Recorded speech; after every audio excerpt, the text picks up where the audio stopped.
রয়েছে বলে তুমি কি আমার ডাকে সাড়াই দেবে না? বয়ে গেছে তোমার ডাকে সাড়া দিতে, বয়ে গেছে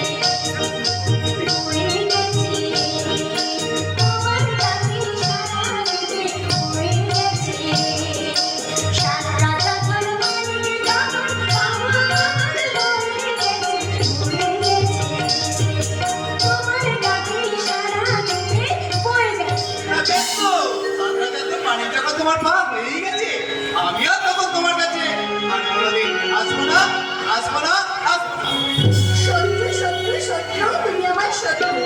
আমি যতভাবে তোমার উপরে রাগ করবো, তোমার মায়াবী কণ্ঠস্বর আমার সব রাগ জল করে দেয়, আমাকে তোমার প্রতি আরো অনুরাগী করে তোলে।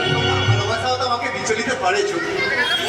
তোমার মনে পড়ে তোমার লেখা সেই অসাধারণ নাটক দেখে আমি প্রথম তোমার কাছে এসেছিলাম? তোমার অপূর্ব অভিনয় দেখতে নেই, আমিও তোমার কাছে এসেছিলাম। না, প্রথম আমি বলছি, আমি না আমি প্রথম কাছে এসেছি,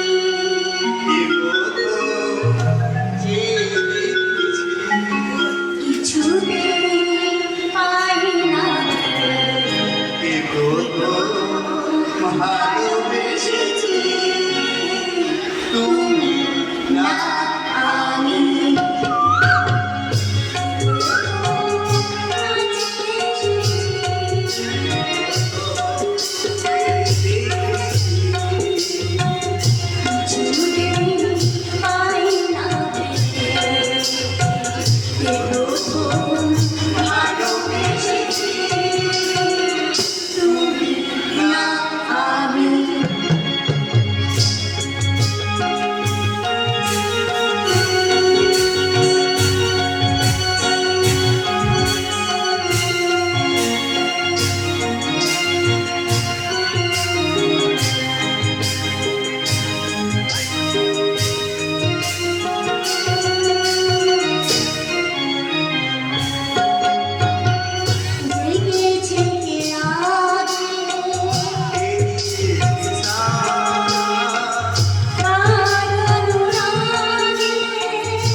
পান করছি।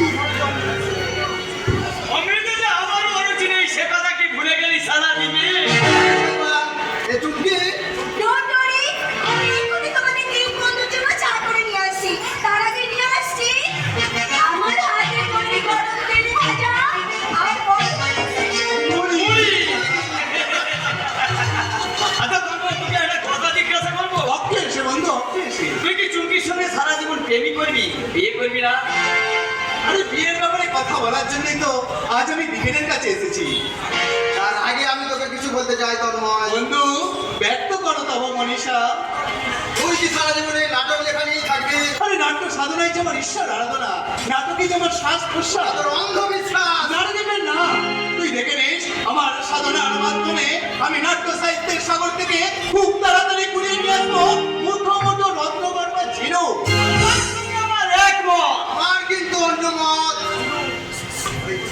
তুই কোনোদিনও পাবি না। কেন পাবি না? তুই কি জানিস না মাত্র কয়েকখানা নাটক দিকে চারিদিকে ছড়িয়ে পড়েছে ওই তন্ময় চ্যাটার্জি না? থাম শৈবাল থাম। নাম হলে মন করে কিন্তু এই পেট কিন্তু করে না। তাছাড়া তন্ময় তখন আদিবাসী নাট্যটা প্রতিদিন গলিতে জন্মাচ্ছে, আগাছার মতো মরে যাচ্ছে। এদের জীবনের কোনো মূল্য নেই।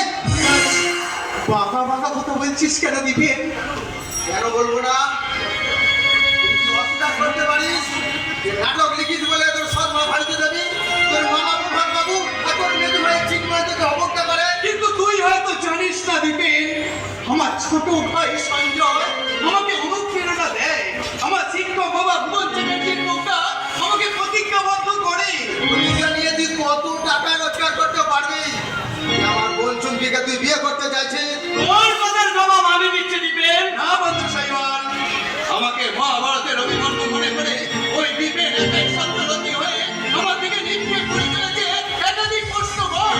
বন্ধু হয়ে কেড়ে নিতে চাইছে আর এক বন্ধুর প্রাণ। তন্ময় তুই? আমি অনামী নাট্যকার তন্ময় চ্যাটার্জি বাংলায় ভাষায় আমি দীপেনের প্রশ্নের জবাব দেব। কি জবাব দিবি তুই? বন্ধু দীপেন, আমি মহাভারতের অভিমন্ত্র, আমি এক স্বপ্ন ফলানো কৃষক। আমার নাট্য সাধনার মাটিতে আমি সবে মাত্র রোপণ করেছি স্বপ্ন বীজের চারা। সেই স্বপ্ন বীজের চারা খুব তাড়াতাড়ি মহির হয়ে পরিণত হয়ে আমাকে দেবে মুখ্য ফল। আমি ঠেলে দিলাম আমার রূপের উষ্ণ জল। দীপেন, তুই যা বলতে চাস তা স্পষ্ট করে বল। তাহলে কষ্ট করে শোন, চুমকির সঙ্গে তোর বিয়ে হবে না। ও কথা বলিস না দীপেন, ও কথা তুই বলিস না। তোর সামনে আমি দু হাত পেতে ভিক্ষা চাইছি, আমাকে তুই ভালোবাসা ভিক্ষা দে বন্ধু, ভালোবাসা ভিক্ষা দে।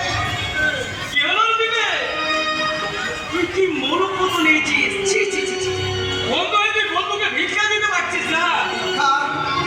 ভিক্ষা আমি দিতে পারি, তবে একটা শর্তে। কি সেই শর্ত? নাটক ফাটক লেখা বন্ধ করে তুই ব্যবসা করতে পারিস।